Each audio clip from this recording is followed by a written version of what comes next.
आज हम लोग बात करेंगे रेस्पिरेशन इन ऑर्गेनिजम्स के बारे में। आज हम लोग का जो क्लास होगा वो रेस्पिरेशन पे होगा। पिछले हफ्ते नेटवर्क प्रॉब्लम की वजह से बार बार क्लासेस हमारे टूट जा रहे थे, लेकिन आज हमारा ये कोशिश रहेगा कि आज की ये क्लास हमारी पूरी की पूरी चले। ठीक है, आप सभी को आवाज आ रही है? कौन कौन है क्लास के अंदर में? हिमांशु है, प्रकाश है, पूर्णेंदु है, शिवांश है, निखिल है, अक्षत है, रोल नंबर है, प्रियांशु है। आवाज आ रही है बेटा सबको? एक कोई बता दो कि हाँ आवाज आ रही है क्लियरली, तो मैं स्टार्ट करूँ। Yes sir. हाँ, वेरी गुड। चलिए, तो आज हम लोग, और बोर्ड भी साफ साफ दिखाई दे रहा है? जी हाँ, चलिए, बहुत बढ़िया, थैंक यू। चलिए, आज हम लोग बात करेंगे रेस्पिरेशन के बारे में, और रेस्पिरेशन क्या होता है ये हम लोग जानने की कोशिश करेंगे। आप में से कोई बताएगा मुझे कि रेस्पिरेशन क्या होता है? What is respiration? कोई भी जो जानता हो? Any one of you? नहीं आएगा तो मैं बताऊंगा, गलत सही कुछ भी अगर आता है तो बताइए मुझे। Any one? चलिए, देखिए, एक मिसकॉन्सेप्ट है, the process of taking oxygen and give out carbon dioxide is called respiration. ये मिसकॉन्सेप्ट है बेटा, समझ रहे हो ना? ये रेस्पिरेशन नहीं है, बट इसको हम लोग क्या कहते हैं? ब्रीदिंग कहते हैं। The taking of oxygen and give out carbon dioxide is known as breathing. इसको हम लोग ब्रीदिंग कहते हैं। रेस्पिरेशन क्या होता है? रेस्पिरेशन वो प्रोसेस है जिसमें हम ऑक्सीजन लेते हैं और उस ऑक्सीजन को यूटिलाइज करके अपने फूड से एनर्जी प्रोड्यूस करने का काम करते हैं, तो उस प्रोसेस को कहते हैं रेस्पिरेशन। ठीक है ना? तो क्या होगा respiration? The process, copy pen लेके बैठिएगा, अपना नोट करते चलिएगा। तो process of taking oxygen and utilize it to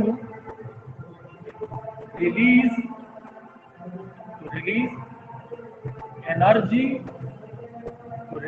energy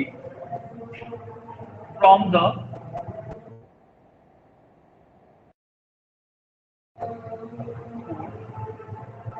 is called respiration। ठीक है ना? रेस्पिरेशन है, ठीक है ना?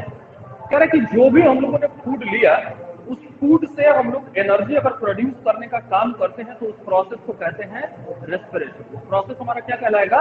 रेस्पिरेशन कहलाएगा। तो रेस्पिरेशन वो प्रोसेस है जिसमें हम ऑक्सीजन लेते हैं और ऑक्सीजन को के थ्रू फूड को ऑक्सीडाइज करके उससे एनर्जी प्रोड्यूस करते हैं। उस प्रोसेस को कहते हैं रेस्पिरेशन। देखिए, रेस्पिरेशन और कंबस्शन, आप लोगों ने लोअर क्लासेस में क्लास 8 में कंबस्शन के बारे में पढ़ा होगा। कंबस्शन क्या कहता है? The process in which anything burn in presence of oxygen is called combustion.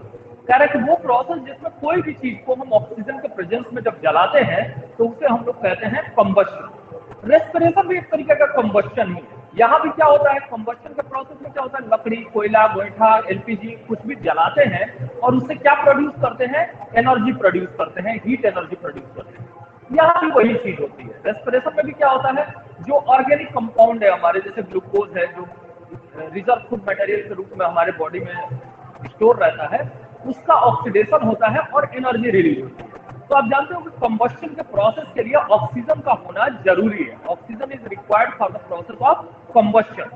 वैसे ही रेस्पिरेशन के लिए भी ऑक्सीजन का होना जरूरी है, लेकिन दोनों में बेसिक डिफरेंस है। कंबस्शन और रेस्पिरेशन में डिफरेंस यही है कि रेस्पिरेशन एक इंट्रासेलुलर प्रोसेस है, सेल के अंदर होने वाली प्रक्रिया है, जबकि कंबस्शन क्या है? एक एक्स्ट्रा सेलुलर प्रोसेस है, वो सेल के बाहर होने वाली अभिक्रिया है, यानी हमारे शरीर के बाहर, यानी एटमॉस्फेयर में, ओपन एयर में होने वाली प्रक्रिया है। और दोनों में ही क्या होता है? ऑक्सीजन की जरूरत होती है, दोनों में हीट प्रोड्यूस होता है, दोनों में ऑर्गेनिक कंपाउंड को जलाया जाता है। तो एलपीजी हो, कोल हो, पेट्रोलियम हो, ये सब के सब क्या है? ऑर्गेनिक कंपाउंड के ही अलग अलग टाइप है। ठीक है? रेस्पिरेशन की बात करें टाइप ऑफ रेस्पिरेशन, तो टाइप ऑफ रेस्पिरेशन दो तरीके के होते हैं। रेस्पिरेशन कितने तरीके का होता है बेटा? रेस्पिरेशन और ऑफ टू टाइप। रेस्पिरेशन दो तरीके के होते हैं। एक को कहते हैं एरोबिक रेस्पिरेशन, क्या कहते हैं, एरोबिक रेस्पिरेशन, और एक को कहते हैं हम लोग anaerobic respiration, aerobic and anaerobic respiration, aerobic respiration and anaerobic respiration. ये रेस्पिरेशन दो तरीके के हैं। अब एरोबिक यानी एयर, तो कह रहा है कि the respiration, the process of respiration, the process of respiration takes place in presence of oxygen, takes place in presence of oxygen। तो ऑक्सीजन के प्रेजेंस में अगर रेस्पिरेशन का प्रोसेस होता है तो उसे हम लोग क्या कहते हैं, एरोबिक रेस्पिरेशन कहते हैं। और ये कहाँ होता है भाई, किसमें होता है, all the higher plants and animals, all the higher plants and animal में हम लोग भी आ सकते हैं उसी एनिमल कैटेगरी में। हायर एनिमल की जब बात करेंगे तो हायर एनिमल में हम भी आ जाएंगे। दूसरा है एनएरोबिक। तो एनएरोबिक का मतलब क्या होता है, बिना हवा के, यानी ऐसा रेस्पिरेशन जिसमें ऑक्सीजन की जरूरत नहीं होती है। The process of respiration, the process of respiration takes place in absence of oxygen. Oxygen के ऑब्सेंस में हो तो इसे हम लोग कहते हैं एनएरोबिक रेस्पिरेशन। कहाँ होगा भाई, फॉर एग्जाम्पल कहाँ होगा, ईस्ट में होगा, ईस्ट में होगा। कहाँ होगा, मसल्स में होगा, हमारे मसल्स ऑफ वर्टिब्रेट्स, जो वर्टिब्रेट्स है उनके मसल्स में हो सकता है, तो हमारे जैसे ह्यूमन बीइंग्स। इसके अलावा कहाँ होगा, एनएरोबिक बैक्टीरिया, एनएरोबिक बैक्टीरिया जो डिकम्पोजर्स होते हैं, एनएरोबिक बैक्टीरिया, उनमें ये प्रोसेस एनएरोबिक का होता है। ठीक है, समझ में आ रही है मेरी बातें। इसके अलावा अगर हम बात करें कि एरोबिक और एनएरोबिक में क्या अंतर होता है, तो इसमें क्या होती है, हाई एनर्जी का फॉर्मेशन होता है, हाई एनर्जी प्रोड्यूस। कितनी एनर्जी प्रोड्यूस होती है भाई, ज्यादा से ज्यादा एनर्जी प्रोड्यूस होती है in the form of ATP. इसमें क्या होता है, बहुत कम एनर्जी प्रोड्यूस होती है, लो एनर्जी प्रोड्यूस। पूछे कितना, तो लगभग 2 एटीपी। कितनी एनर्जी भाई, 2 एटीपी के बराबर एनर्जी प्रोड्यूस होती है। एटीपी का फुल फॉर्म क्या होता है, पता है किसी को, कोई बताएगा, what is the full form of ATP? Purnendu Rai, I think नहीं, एडिनोसिन ट्राइफॉस्फेट। एटीपी, हाँ फिर से बोलो, adenosine triphosphate. Yes, very good. Adenosine triphosphate is the full form of ATP. तो ATP हमारे शरीर के अंदर जो भी रेस्पिरेशन होते हैं, सेलुलर रेस्पिरेशन होते हैं, उनमें जो एनर्जी फॉर्मेशन के लिए जो कंपाउंड होता है उसे हम लोग कहते हैं ATP। ठीक है, तो ATP is the compound which provide energy inside the cell. ये एनर्जी कंपाउंड है, इसका फॉर्मेशन कहाँ होता है, it is formed in mitochondria. ये कहाँ बनता है, माइटोकॉन्ड्रिया में बनता है। इसीलिए माइटोकॉन्ड्रिया को क्लास 9th में आपने पढ़ा होगा, क्या कहते हैं, powerhouse of the cell कहते हैं। क्या कहते हैं, माइटोकॉन्ड्रिया को powerhouse of the cell के नाम से जानते हैं। तो जब एरोबिक रेस्पिरेशन होगा तो हाई एनर्जी प्रोडक्शन होगा, और जब एनारोबिक रेस्पिरेशन होगा तो उसमें लो एनर्जी प्रोडक्शन होगा। ठीक है, समझ में आ रही है मेरी बात? नोट कर लीजिए, इसको नोट कर लीजिए, 2 मिनट समय दे रहा हूं, जल्दी से नोट करिए।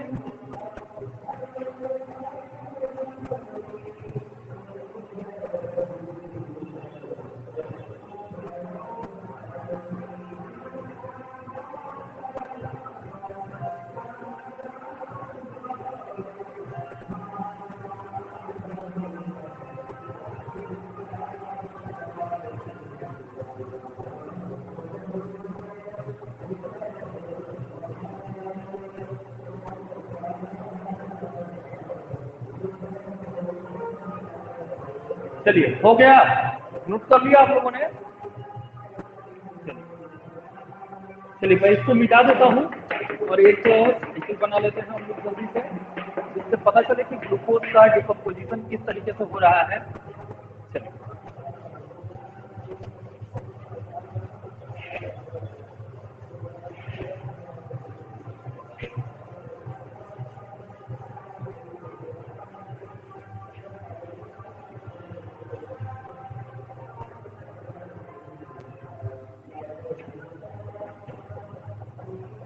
ये है ग्लूकोज।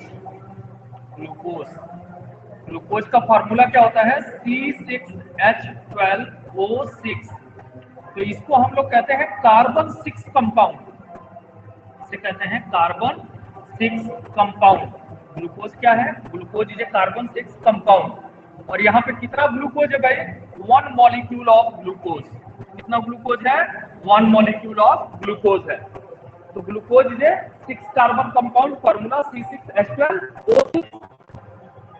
ये जाता है ऑक्सीडेशन के प्रोसेस में। इसका क्या हो रहा है? ऑक्सीडेशन हो रहा है, ऑक्सीडेशन हो रहा है इसका। और ऑक्सीडेशन कहाँ हो रहा है? ऑक्सीडेशन हो रहा है इन साइटोप्लाज्म। साइटोप्लाज्म जानते हैं, सेल का जो ग्राउंड मटेरियल होता है उसे हम लोग साइटोप्लाज्म कहते हैं। तो ऑक्सीडेशन कहाँ हो रहा है? साइटोप्लाज्म में हो रहा है।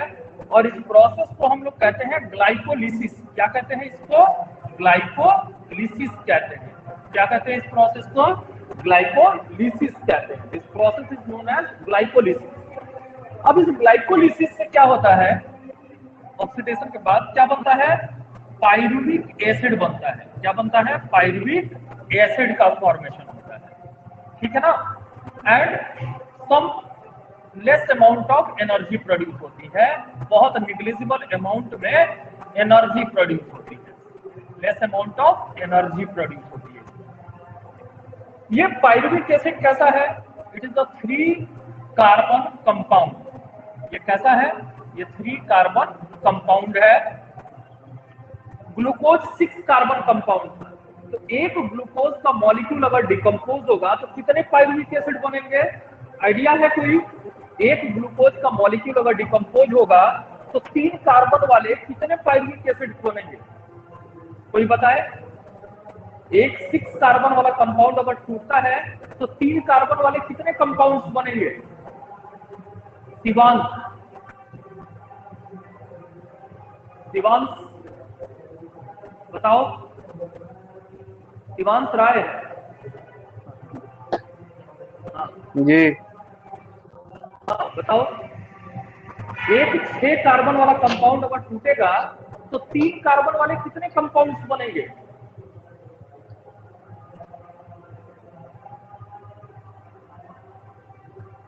मैथ्स नहीं पढ़ते हो ना? 6 को 2 बनेगा। अगर 3 2 बनेगा, वही तो कह रहा हूं। इसमें इतना सोचने की क्या बात थी? 6 कार्बन वाला कंपाउंड है और 3 कार्बन वाला कंपाउंड बनेगा, यानी 2 कंपाउंड बनेंगे, यानी 2 मॉलिक्यूल्स बनेंगे। कितने मॉलिक्यूल बनेंगे? 2 मॉलिक्यूल्स बनेंगे, 2 मॉलिक्यूल्स, ठीक है ना। तो 3 कार्बन वाले कितने मॉलिक्यूल्स बनेंगे? 2 मॉलिक्यूल पाइरुविक एसिड का बनेगा। तो ये एंड प्रोडक्ट है ग्लूकोज। एक ये कॉम्प्लेक्स प्रक्रिया है, आपके लेवल पर इस ग्लाइकोलिसिस को नहीं पढ़ाया जा सकता है।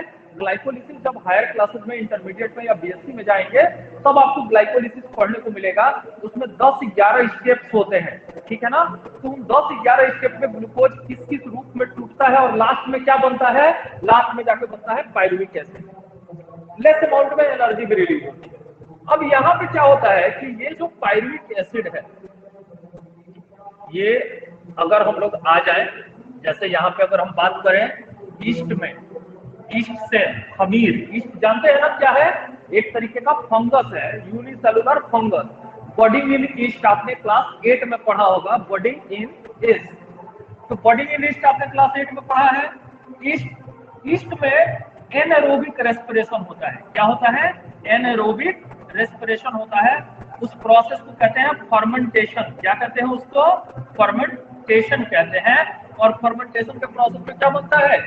एथिल एल्कोहल बनता है। क्या बनता है? एथिल एल्कोहल और कार्बन डाइऑक्साइड बनती है और बहुत कम मात्रा में एनर्जी प्रोड्यूस होती है। Very less amount of energy produce होती है। एनर्जी प्रोड्यूस होगी लेकिन बहुत ही कम मात्रा में। तो एथिल एल्कोहल का फॉर्मेशन होता है और कार्बन डाइऑक्साइड बनता है।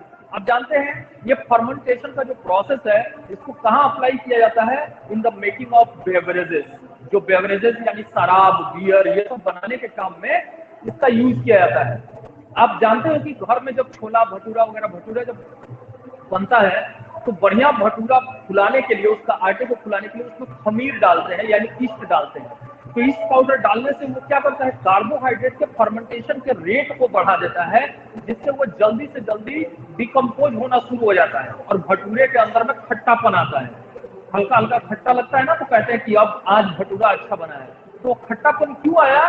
क्योंकि वो उसको डिकम्पोज करना स्टार्ट कर दिया। आटा, मैदा, ये सब क्या है? कार्बोहाइड्रेट्स है। तो उनको डिकम्पोज करना शुरू कर दिया, तो इसकी वजह से उनके अंदर में थोड़ा सा खट्टापन आ जाता है। ओके, तो ये हमारा एथिल एल्कोहल और कार्बन डाइऑक्साइड का फॉर्मेशन होता है। दूसरा है हमारा, कह रहे हैं कि और कहां होगा? इन मसल्स, हमारे मसल्स में, ठीक है ना। ये भी कैसा रेस्पिरेशन होगा? एनएरोबिक होगा। कैसा होगा? एनएरोबिक होगा। और इस एनएरोबिक प्रोसेस में यहाँ पे ये ऑक्सीडेशन नहीं दिखेगा, ऑक्सीडेशन नहीं, ठीक है ना, ऑक्सीडेशन वहां पे। तो इन साइटोप्लाज्म ग्लाइकोलिसिस है, वहां पे कहा होगा? मसल्स में होगा, एनएरोबिक होगा। कई बार आप लोगों ने एक्सपीरियंस किया होगा कि आप जब कोई बहुत मेहनत वाला काम करते हैं तो आपके मसल्स में क्रैम्प्स आने लगते हैं, ऐंठन होने लगता है। हम लोग दूसरे शब्दों में, आसान शब्दों में उसे क्या कहते हैं? कहते हैं पिलुड़ी चढ़ रहा है, पैर हाथ में पिलुड़ी चढ़ जाता है। कई देर तक आप बैठे रहते हैं दबा करके तो नसें चढ़ जाती हैं। तो नसों का जो चढ़ना है या ट्विस्टिंग ऑफ मसल्स है उसको कहते हैं क्रैम्पिंग। अक्सर क्रिकेट खेलने वाले, फुटबॉल खेलने वाले खिलाड़ियों को क्रैम्प्स हो जाते हैं क्योंकि वो बहुत ज्यादा फिजिकल वर्कआउट करते हैं। तो बहुत ज्यादा फिजिकल वर्कआउट करने वाले जो लोग होते हैं उनके मसल्स में क्रैम्प्स आ जाते हैं। और क्रैम्प्स का कारण क्या है? क्रैम्प्स का कारण क्या है? कि बहुत ज्यादा वर्कआउट करते हैं। जब बहुत ज्यादा वर्कआउट करते हैं तो उस वर्किंग की वजह से जितनी ऑक्सीजन की जरूरत होती है उन मसल्स को, उतना ऑक्सीजन उनको नहीं मिल पाता है। तो जब उतना ऑक्सीजन उनको नहीं मिल पाता है तो वो क्या करते हैं? वो थकने लगते हैं, थकान की कंडीशन में जाने लगते हैं और एनएरोबिक रेस्पिरेशन के प्रोसेस में चले जाते हैं। यानी बिना ऑक्सीजन के ही, मान लीजिए कि आप दौड़ रहे हैं तेज, आप देखते हैं ना कि जब आप उठते हैं तो आप मुंह खोल करके बड़ी तेजी से सांस अंदर की तरफ लेते हैं। तो बहुत तेजी से सांस लेते हैं क्योंकि आपने जितनी एनर्जी खर्च की है दौड़ने में, उस एनर्जी की भरपाई कैसे होगी? जब ज्यादा से ज्यादा ऑक्सीजन जाएंगे और बहुत ज्यादा एनर्जी आपकी बॉडी में प्रोड्यूस होगा, तब जाकर के वो ऑक्सीजन की कमी को आप पूरा कर सकते हैं। वैसी ही कंडीशन है, जब वो बहुत ज्यादा वर्कआउट करते हैं तो मसल्स को जितनी रिक्वायरमेंट में ऑक्सीजन चाहिए उतनी ऑक्सीजन नहीं मिल पाती है और वो एनारोबिक रेस्पिरेशन करने लगते हैं जिससे उनके अंदर में एक पॉइजनस सब्सटेंस प्रोड्यूस होता है जिसको हम लोग कहते हैं लैक्टिक एसिड। ये लैक्टिक एसिड क्या है? ये एक पॉइजन है और ये क्या काम करता है? It causes cramps in muscles. It causes cramps in muscles. ये बहुत बार एग्जाम्स में ये क्वेश्चन पूछा है कि what is the reason of having cramp in muscles. Muscles में क्रैम्प्स आने का कारण क्या है? तो मसल में क्रैम्प आने का कारण क्या है? हमारे मसल्स के जो सेल्स हैं वो एनारोबिक रेस्पिरेशन करते हैं जिसकी वजह से उनमें क्या बनता है? लैक्टिक एसिड बनता है और इस लैक्टिक एसिड के साथ में एनर्जी का फॉर्मेशन भी होता है। क्या बनती है? बहुत कम अमाउंट में एनर्जी बनती है। ये एनर्जी इतनी नहीं होती है कि उन मसल्स को ऑपरेट कर सके, लेकिन एक नाम का चीज है कि इनमें एनर्जी प्रोड्यूस हो रहा है। इससे इसको कोई फायदा नहीं है, बल्कि एनारोबिक रेस्पिरेशन करने से उल्टा इसको नुकसान हुआ। क्या हुआ? क्रैम्प्स आने लगे। लेकिन इसने क्या किया? एनारोबिक रेस्पिरेशन किया और अपने अंदर लैक्टिक एसिड प्रोड्यूस किया ताकि कुछ एनर्जी बने, लेकिन वो एनर्जी इसके किसी काम की नहीं। जब आप थोड़ी देर रेस्ट करते हैं, ऑक्सीजन लेवल मेंटेन होता है तो क्रैम्पिंग अपने आप ठीक होने लगती है। क्यों? क्योंकि जब आपके बॉडी में ऑक्सीजन की मात्रा बढ़ जाती है तो ये लैक्टिक एसिड कार्बन डाइऑक्साइड और वाटर में टूट जाता है और एनर्जी प्रोड्यूस करने लगता है जिससे आपके मसल्स की क्रैम्पिंग ठीक हो जाती है। तीसरा इसका स्टेप है वो होता है हमारा माइटोकॉन्ड्रिया में। कहाँ होता है? माइटोकॉन्ड्रिया में होता है। और इस माइटोकॉन्ड्रिया में क्या होता है? एरोबिक रेस्पिरेशन होता है। क्या होता है? एरोबिक रेस्पिरेशन होता है। जिससे क्या बनते हैं? इससे बनता है 6CO2 प्लस 12H2O। और क्या बनती है? एटीपी का फॉर्मेशन होता है, एनर्जी का फॉर्मेशन होता है, लार्ज अमाउंट में एनर्जी रिलीज होती है।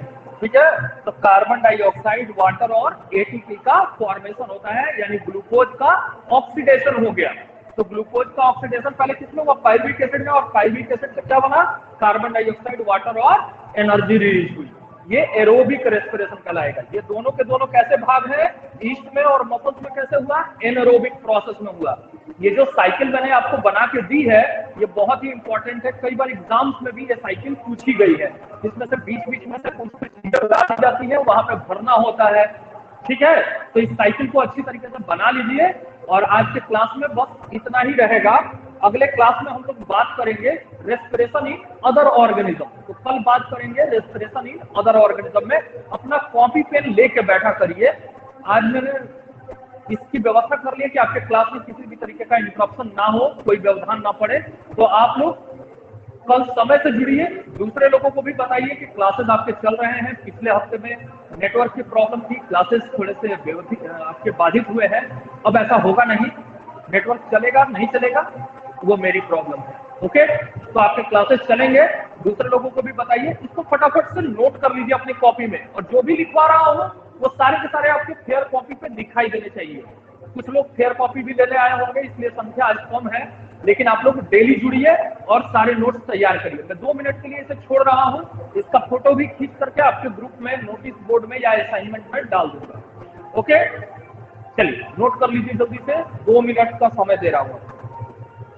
कुछ नहीं समझ में आ रहा है तो पूछ लीजिए। लिखा हुआ कुछ ऐसा है जो नहीं समझ में आ रहा है तो पूछ लीजिए आप।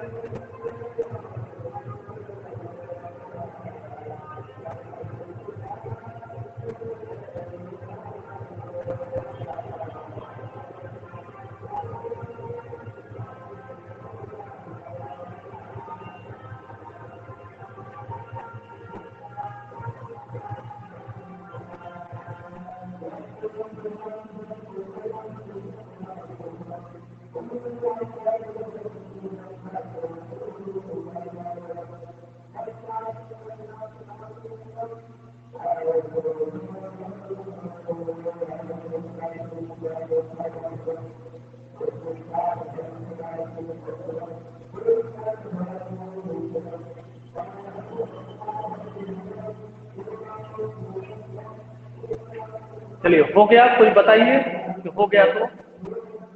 जी।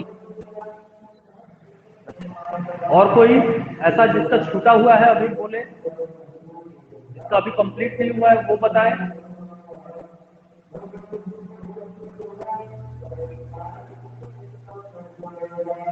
ओके, मुझे लग रहा है सबका हो गया है। ठीक है, इसको आप लोग पढ़िएगा। जहां पे कोई डाउट होगी मुझसे आप लोग पूछिएगा फिर।